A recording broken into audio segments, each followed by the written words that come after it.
انا لو معايا فلوس هدفع. ما انت لو والله هدفع. وريني معاك كام. انت دلوقتي مرتبط بيها ليه؟ يعني هو لازم عشان ارتبط بحد ما ينفعش احبه، لازم اصرف عليه. ده شخص كيوت ولذيذ وما بتطلبش، وانا يعني اي حاجه منك يا حبيبي انا تمام. انا هبقى بجح الصراحه، يعني مضطر اقول لها الحقيقه. ان شاء الله لو هقول لها انا معفن يا ستي، انا يا اما انت هبقى عارف بجح. انت فيك حاجه اللي هتنجيك مع اي بنت. انا بالنسبه لي طول ما احنا مش متجوزين انا مش ملزم ان انا ادفع. فانت بتحبها، فطبيعي اللي هو ما تخليهاش تطلع حاجه من جيبها. استني احسب لك. ده الفيرست ديت فشكرا. هي ماشي بوسه يعني بوسه وقلب واعمل له بلوك. ان انا اروح المكان الفلاني مع ان المكان ده ممكن يبقى بيدفع له بالدولار مثلا. الله. لا طب انا عايزه اروحه حتى لو انا اللي هدفع. لا خلاص، شوفي ابوكي بقى ممكن ياخدك يوديكي. رجوله وشياكه، سنس كده. على عيني عارف السنس؟ على عيني وعلى جالك راسي. السنس ده قبل كده؟ انا السنس ده والله العظيم موجود، ما تفهمينيش غلط. يعني مرتبط بيها دي تفرق، مرتبط بيها ارتباط طفولي ولا ارتباط جواز وكده؟ يعني ايه بقى ارتباط طفولي وارتباط جواز وكده؟ ما هو ده بقى هيخلينا نتطرق لموضوع تاني خالص. طيب مع احترامي الشديد يعني لاي حد، بس يعني في فرق بين ان انا اكون متجوز فساعتها عليا مسؤوليات وصرف معين المفروض اصرفه، وبين ان انا اكون مرتبط بشخص انا مش ملزم ان انا اصرف عليه. انت دلوقتي مرتبط بيها ليه؟ يعني هو لازم عشان ارتبط بحد ما ينفعش احبه، لازم اصرف عليه. بص هقول لك على حاجه، قول. اكيد اكيد اكيد اكيد طبعا هي تبقى برضو حاسه بالموضوع وكل حاجه، بس الطبيعي دلوقتي انا في ولد انا مرتبطه بيه تمام، وبننزل مع بعض وبنتفسح وبنروح وبنيجي وكل القلوب والدباديب والحاجات اللذيذه دي كلها. طيب هو مخرجني عشان في الاخر يقول لي هنقسم بقى الحساب بالنص بالنص ولا ادفع انت حاجتك وانا ادفع حاجتي ولا ايه؟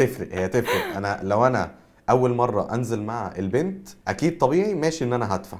اول أوكي؟ مره بس ما هفهمك هشرح لك. انا من وضح لي ارجوك. ماشي، انا من نفسي انا ما عنديش مشكله ان انا ادفع، بس من باب ان انا ادفع ان انا بحب الشخص ده. انا بدفع علشان انا حابب اروق عليه، حابب اشعبله الدنيا، بس ان انا عامه ادفع في المطلق في اي وقت حاسس ان ده مش منطقي. يعني انا دلوقتي لو طب انت مرتبط. مخرجها والمفروض انتوا بتحبوا بعض، ويعني قدام اذا كان بقى سنه سنتين تلاتة ايا كان ايه الوقت انتوا متفقين عليه، بس قدام انتوا هتتجوزوا ولا هتتخطبوا صح؟ مظبوط. طب ما هو مظبوط، يبقى هي المفروض تدفع من جيبها برضو. طب ليه؟ طيب هو يعني الى حد السنه ولا السنتين دول ليه انا افضل انا اللي ادفع لوحدي؟ هقول لك على حاجه، في حاجات كده المفروض تطلع من البنت تلقائيه. يعني انا لما بلاقيه اللي هو ايه هو كده كده اوريدي بيصرف كتير ومش عارف ايه وبتاع، طب تعالى اعزمك، طب تعالى نروح كذا، انا عليا انا العزومه دي ومش عارف ايه، وحاجات بتبقى مني انا عشان انا عايزه اعمل كده. شكل. يعني ايه شكل؟ يعني انت بتعملي كده من باب بس المنظر، مش من باب ان انت لا مش عندك من استعداد باب تعملي المنظر، كده؟ عشان انا يعني عايزه اعمل له حاجه جفتايه حلوه كده لذيذه. لو انا تعالى النهارده اخرجك انا يا عم هاكلك وهتعملي كده فعلا؟ عمل يعني ايام عملنا كده يعني عادي، كنت بعمل كده. طيب معلش، هو دلوقتي انا مش ضد الموضوع ده. انا اصلا شخص، انا لو حد صرف عليا في حاجه انا بحس ان انا عيب، فانا من نفسي بكون لا دي مره دي هديه، يعني الهديه ده تمام، لكن ان حد، لكن ان يعني بس في الطبيعي ان انت تبقى الشخص اللي انت البارتنر اللي انت نازل معاها دي فانت بتحبها، فطبيعي اللي هو ما تخليهاش تطلع حاجه من جيبها. مفيش مشكله. افرضي انا معيش فلوس، انا لو معيش فلوس حلوه مش قوي. دايما هيبقى معايا فلوس. لا صح عندك حق اكيد وطول طبعا. ما انا معايا فلوس عامه انا اكون حابب ان انا ادفع، مش عشان انا ملزم بس عشان هي انا حابب اكيد أدفع. هي اكيد هتبقى حاسه بيك وعارفه ده كويس قوي، ولو انتوا بقى قريبين لبعض قوي فاكيد انتوا بتتكلموا برضو في حته الماديات والحاجات دي كلها، فهي اكيد فاهمه ده. يعني اكيد لو هي عندها سنس شويه، فيا اما مثلا هي لو هي برضو معهاش فلوس يا اما مش هتنزلوا، ولو معاها لا تعالى وانا اللي عازمك ويلا انا عايزه اشوفك ويلا نتفسح ونخرج وعليا وبتاع وكده، ده طبيعي. عشان خلاص تمام بنزق المركب مع بعض وانت لسه شاب بتجهز حياتك، واحنا برضو مدركين ده كويس قوي. طب اوكي كويس ماشي. في بيز لاين هنمشي عليه اهو ده. تحت دي. ايوه تمام، بس طول ما انت معاك ايه مشكله ان انت تصرف عليها وانتوا مع بعض ونازلين مع بعض ومرتبطين قوي، يعني انت بتحبها. ماشي، انا بحبها فانا حابب ان انا اصرف عليها علشان عايز اشوفها مبسوطه، اوكي، بس مفيش حاجه اسمها ان انا ملزم اعمل كده. انا لو ما عملتش كده لاي سبب من الاسباب ما ينفعش حد يلومني. طب سؤال، انتوا دلوقتي خارجين خروجه، رحتوا مش عارفه لعبتوا ايه وعملتوا ايه وكلتوا واتفسحتوا والنزوله، في النزوله دي المفروض هي تدفع نفسها وانت تدفع لنفسك، ولو في تشيك اكل مثلا هي بقى معلش احسب لي كده السيرفيس السيرفيس والتاكسي سايب عليا 26 بس الرقم اللي ادفعي 26 جنيه دول، ولا انت هتظبطها ازاي؟ هتلمها ازاي؟ انا لو انا من نفسي انا بكون عايز ان انا ادفع، اوكي، بس في حته كده معينه دي بتفرق معايا شويه، ان الشخص اللي قدامي عايز احس ان هو ادمي شويه، فحابب ان هو ايه، لا لا لا والنبي ما تدفعش، لا والنبي هي اكيد هتعمل ده من باب الاحترام، بس لو ما دفعتش يعني في حاله معينه ممكن عادي تقسمه، وده مش غلط. انا بالنسبه لي طول ما احنا مش متجوزين انا مش ملزم ان انا ادفع. دلوقتي انت في ديت، الشخص اللي قدامك ده دي اول نزوله بينكم، اوكي، فهو بيقول لك بقى اول لما الحساب ينزل استني احسب لك، وعمال يضرب التاكسس والسيرفيس وخلاص بقى اللي هو كل واحد انت حسابك كذا وانا حسابك ما تكملش السؤال، ما تكملش. بص انا كده طبيعي عادي، انا هدفع عادي اكيد حسابي، مش هقول له حاجه، بس ده الفيرست ديت فشكرا. هي ماشي بوسه يعني بوسه وقلب واعمل له بلوك. يعني احنا متفقين على حته ان الفيرست ديت منطقي ان هو اللي يدفع عشان هو صاحب الفكره، هو اللي طلب ان انت تنزلي معاه بالظبط، فاكيد منطقي هو اللي يعني يشيل الليله. ده حتى شياكه، يعني ده شياكه، المفروض ده اللي يحصل. لو انتوا واخدين على بعض انتوا الاثنين، يعني اللي هو تخطيتوا مرحله الفيرست ديت ومش في البدايات وكده، اوكي. بقالكم مثلا ايه 6 شهور ولا حاجه، وبتنزلوا نزولات عاديه وبرضو شيك الاكل نزل وبتاع، هل هيبقى عيب ان هو على حسب السيتويشن؟ ايه بقى السيتويشن؟ هقول لك، احنا دلوقتي في فتره، هو ممكن انت زي ما بتقول بقى، انت زي ما بتقول ان انا ممكن اتزنق فتره في الشغل معيش فلوس، ما انا برضو بشتغل وكل حاجه، بس ممكن اتزنق برضو معيش فلوس، ما انا بصرف بني ادمه تمام.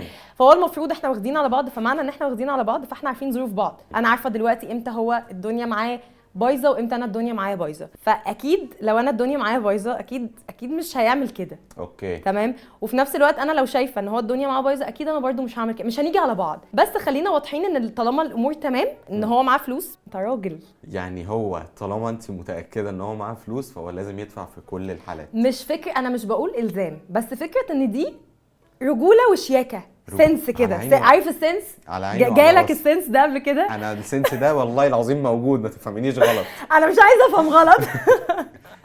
انا تمام مع كل ده، بس زي ما قلت لك اللي هو فيما قبل الفتره اللي انت بتقولي عليها، اللي هي بتاعت قبل فتره الخطوبه اللي احنا بنشوف فيها كل واحد بيتعامل ازاي وطبيعته وكده، الفتره اللي كانت عادي اللي هو اول كام شهر من العلاقه عامه، هو مفيش اي رسميات برضو، مفيش اي رسميات وكل حاجه، انا تمام مع الفكره دي، بس انا بقول من الشياكه. اوكي. من امتى بقى بالظبط بتحس ان البنت دي المفروض بقى مسؤوليتك كامله، وان المفروض ان انت تبقى مسؤول عن مصاريفها وعن حياتها في الماديات وكده؟ انا شايف منطقي من اول الخطوبه، فهي دي مسؤوليتي، فيستحسن طبعا مش من باب الشياكه بس، لو فكرنا فيها برضو اللي هو دينيا، فلوسك وفلوسي فلوسنا. ثانك يو. اوكي ثانك يو سو ماتش. ماشي، عشان كده انا بقول لك فبتفرق من فيز لفيز، وفي نفس الوقت حتى ما قبل الجواز والرسميات وكل ده انا مش ملزم ان انا ادفع، بس انا حابب ان انا ادفع عشان بحب الشخص اللي قدامي، مش عشان انا لازم ادفع بصفتي الراجل. انا لو معايا فلوس مش فكره هدفع. كده، انا معاك على فكره في اللي انت بتقوله، بس انا مش معاك في حته. انا لو معايا فلوس هدفع. ما انت لو والله هدفع. وريني معاك كام. صح، انت عندك حق، ده انا بتكلم فيه. اوكي، لو معهوش فلوس اكيد انا هبقى مقدره ده، انا ما عنديش مشكله في ده، بس انا بتكلم مش على طول يعني. عندي سؤال اكيد خطر. هو هيحس ايه؟ سؤال خطر جدا. ايه؟ انتوا في فتره المفروض هو بيجهز نفسه، هل منطقي ان انتوا تخرجوا في اماكن فانسي ويقعد الفلوس اللي هو بيحاول يحوشها يقعد يصرفها بقى؟ لا، ولا هنا ممكن نقسم؟ انا بالنسبه لي بصراحه لو احنا متعودين على بعض وعادي، اقسم بالله حتى لو هنتقابل في القهوه اللي اخر الشارع، ما انا عشان كده بقول لك هو الموضوع كله سنس. انا هيبقى اكيد عندي سنس، انت دلوقتي الشخص ده بيجهز نفسه، ان هو بيجهز نفسه يجي يخطبني، فهو عنده بيت عايز يشطب فيه حاجات وعربيه ومش عارف ايه وايه، عشان عايز يعيشني في مستوى حلو. عشان كده بقول لك بعد الجواز هو خلاص خلص من حته اللي هو يوفر فلوسه للتجهيز. لكن حته انا ببقى عارفه ان احنا دلوقتي مثلا في الفتره اللي هو بيجهز فيها نفسه، وانا الزمه اللي هو لا ممكن نروح مكان كذا عشان هو فانسي ومش عارف ايه لا اكيد مش هعمل ده. انا لا بقول لك ايه، ما بدل ما نروح المكان ده غالي قوي، ما تيجي نروح كذا. انت هتقولي كده؟ بجد؟ والله. طب والله عايش. فانا شايفه ان هو خلاص احنا بنجهز دلوقتي، فانا عارفه هو مزنوق في ايه ومش مزنوق في ايه، وبيعيط في الشات بالليل على الفلوس اللي بيدفعها للنجار والنقاش واللي مش عارف ايه، فانا اكيد فاهمه ده.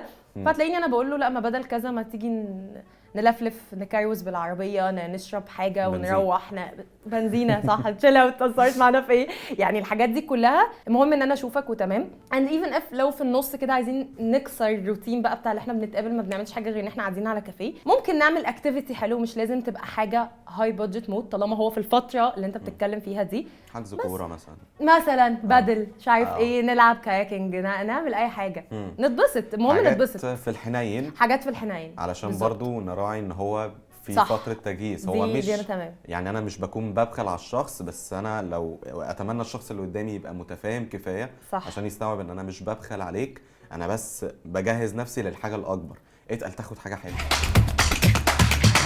وات اف ان البنت اللي انت مرتبط بيها وبتحبها وخلاص على خطوه جواز هي اللي بتطلب هدايا كتير، وايه ده لا انت ما تجيب لي كذا ووديني كذا، ولا انا عايزه، انا مصره ان انا اروح المكان الفلاني، مع ان المكان ده ممكن يبقى بيدفع له بالدولار مثلا. الله.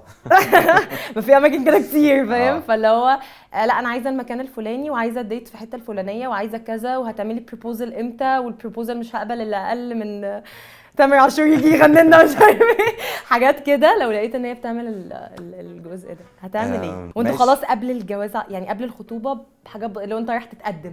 مش قصدي حاجة، بس هو انا لو جاي اكتشف انها دي شخصيتها قبل ما اتقدم يبقى انا عندي مشكلة، او مش لماح، او مش بلقط، في مشكلة كبيرة قوي عندها.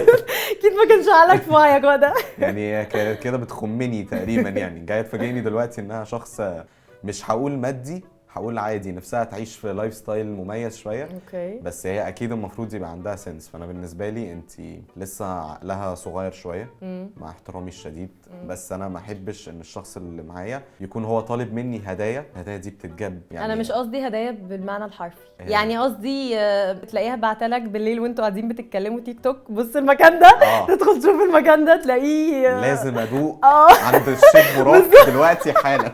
بالظبط. انا حاسه ان انا محتاجه اجرب الحاجه الفلانيه دلوقتي حالا. انا مش ضد ده عامه، هي طالما انا بحبها انا اكيد هكون حابب ان انا ابسطها، والحاجه اللي هي نفسها تروحها نايس اوديها لها. انا يا اما هبقى عارف بجح. انت فيك حاجه اللي هتنجيك مع اي بنت، إيه؟ لو انت بتحاول ترزمن الامور وتخليها لو يا حبيبتي انا مش بخلانه عليكي، بس هي الدنيا صعبه شويه، يعني ده اللي هيخليك تسلك في اي حاجه في حياتك عامه. انا خدت بالي من والله العظيم. اللي هو اصل ده حقيقي فعلا، هي شخصيتي ان انا ابعتي مكان الاسلوب بيفرق والله. برج خليفه يلا بينا، بس مش دلوقتي، مش هقدر. هو يلا بس مش دلوقتي. انا ما عنديش مانع ان انا احب اروح اماكن زي دي، ممكن ناجل الموضوع، مش بقول نشيله من دماغنا يعني، لا keep it on the table، مش مشكله. أوكي. بس يعني نفكر في الموضوع بطريقه طب ما ادميه شويه. ردتش برضه، هتعمل ايه معاها يعني عايزه رد، هتسيبها مثلا ولا هتكمل ولا هتعمل ايه انت دلوقتي في السيتويشن دي تحديدا؟ انا دلوقتي فاتح الشات وهي بعتلي الكلام ده. ايه بعد الكلام ده انا عايزه اروح بكره. هتعمل ايه وانتوا خلاص انت اسبوعين ومكلم باباه عمو انا جاي اتقدم؟ انا هبقى بجح الصراحه، يعني مضطر اقول لها الحقيقه. ان شاء الله لو هقول لها انا معفن يا ستي مش هينفع دلوقتي. يعني هتقول انا هسيبك ولا ايه؟ لا انا مش شايف، هو أنا الموضوع بجد غريب شويه، اللي هو انا اظن لو شخص بالعقليه دي اكيد كنت هاخد بالي من بدري. طب ماشي، هنفترض ان هي كانت بتفيكت طول الفتره اللي فاتت ان هي شخص كيوت ولذيذ وما بتطلبش، وانا يعني اي حاجه منك يا حبيبي انا تمام، وفجاه اكتشفت ان لا انا عايزه اروح ده بكره، ما وديهولي. طيب تمام، زي ما قلت انا هبقى بجح شويه وهقول لها انا مش هقدر، انا مش متمكن ان انا اودينا المكان ده دلوقتي. وافرض هي راحت قالت لك لا طب انا عايزه اروحه حتى لو انا اللي هدفع؟ لا خلاص شوفي ابوكي بقى ممكن ياخدك يوديكي. روحي مع خالتك بقى ما تقرفنيش.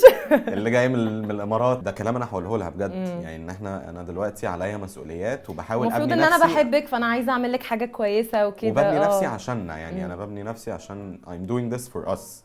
أوكي. فما ينفعش انت دلوقتي تحاولي توقعي كل ده بان انت عايزه تاكلي عند الشيف براك، ما هو مش منطقي. تخيل كل الجوازه باظت بسبب الشيف براك. رحت له دلوقتي. بص والله توتالي انا شايفه ان احنا متفقين في كذا حاجه الحمد لله. فده الحمد لله، يعني عرفت تسلك معايا فده تمام. ده تمام، وانا الدنيا لسه بخير يعني. الدنيا لسه بخير تمام.